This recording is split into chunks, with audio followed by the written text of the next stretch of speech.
गांव में दो मित्र नकुल और सोहन रहते थे। नकुल बहुत धार्मिक था और भगवान को बहुत मानता था, जबकि सोहन बहुत मेहनती था। एक बार दोनों ने मिलकर 1 बीघा जमीन खरीदी, जिससे वह बहुत फसल उगाकर अपना घर बनाना चाहते थे। सोहन तो खेत में बहुत मेहनत करता, लेकिन नकुल कुछ काम नहीं करता बल्कि मंदिर में जाकर भगवान से अच्छी फसल के लिए प्रार्थना करता था।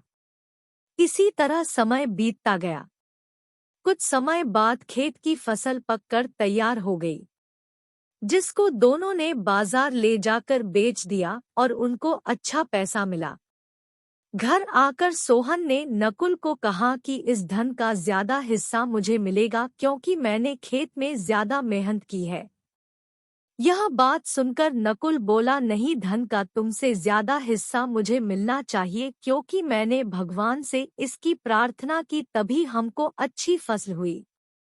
भगवान के बिना कुछ संभव नहीं है। जब वह दोनों इस बात को आपस में नहीं सुलझा सके तो धन के बंटवारे के लिए दोनों गांव के मुखिया के पास पहुंचे।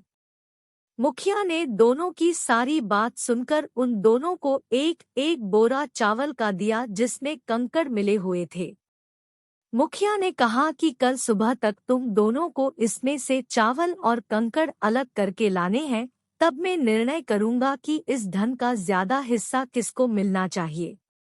दोनों चावल की बोरी लेकर अपने घर चले गए। सोहन ने रात भर जागकर चावल और कंकड़ को अलग किया, लेकिन नकुल चावल की बोरी को लेकर मंदिर में गया और भगवान से चावल में से कंकड़ अलग करने की प्रार्थना की। अगले दिन सुबह सोहन जितने चावल और कंकड़ अलग कर सका उसको ले जाकर मुखिया के पास गया, जिसे देखकर मुखिया खुश हुआ। नकुल वैसी की वैसी बोरी को ले जाकर मुखिया के पास गया। मुखिया ने नकुल को कहा कि दिखाओ तुमने कितने चावल साफ किए हैं। नकुल ने कहा कि मुझे भगवान पर पूरा भरोसा है कि सारे चावल साफ हो गए होंगे। जब बोरी को खोला गया तो चावल और कंकड़ वैसे के वैसे ही थे। जमींदार ने नकुल को कहा कि भगवान भी तभी सहायता करते हैं जब तुम मेहनत करते हो। जमींदार ने धन का ज्यादा हिस्सा सोहन को दिया। इसके बाद नकुल भी सोहन की तरह खेत में मेहनत करने लगा और अब की बार उनकी फसल पहले से भी अच्छी हुई। सीख: इस कहानी से हमें यह सीख मिलती है कि हमें कभी भी भगवान के भरोसे नहीं बैठना चाहिए।